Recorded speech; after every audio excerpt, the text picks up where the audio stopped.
Dans la vidéo d'aujourd'hui, nous allons aborder deux fonctions qui vont nous permettre de convertir une chaîne de caractères en un nombre.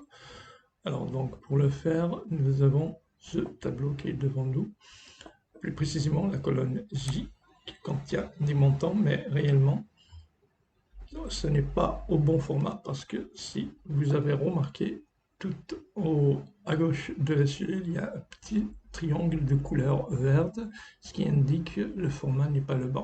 D'ailleurs, si on essayait par exemple d'additionner quelques montants, vous allez voir que le résultat sera erroné. Donc, d'où l'utilité d'utilisation des deux fonctions, à savoir synum et valeur nombre. Donc, nous allons commencer par la première fonction qui est synum. Donc, je vais me positionner sur la première ligne de la colonne créée, à côté de celle pour celle à modifier, à savoir la colonne G, sales. Donc, je vais aller dans le champ des formules, je vais taper égal, synum. Voilà.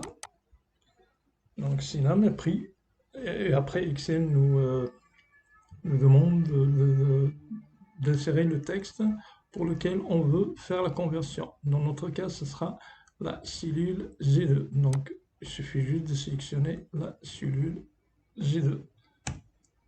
Je ferme la parenthèse et je valide. Et après, c'est à vous de mettre au format voulu.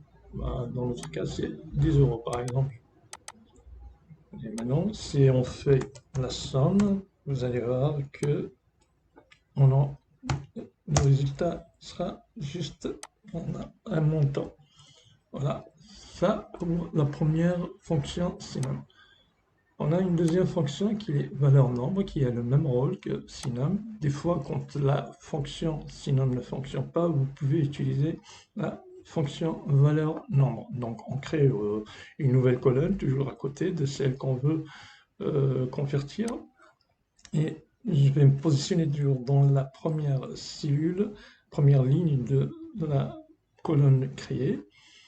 Dans l'autre cas, c'est I2, mais je vais aller dans le champ des formules, je vais taper égal, valeur, nombre, et on va aller chercher la formule qu'on veut utiliser. Donc c'est valeur nombre.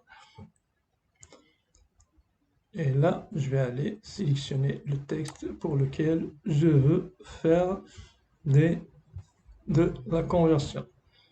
Et si on veut rajouter par exemple un séparateur de 10 images, un poids si on veut, on va le mettre par exemple entre parenthèses, séparateur de groupe aussi si on veut mettre une virgule, mais pour nous ce n'est pas nécessaire.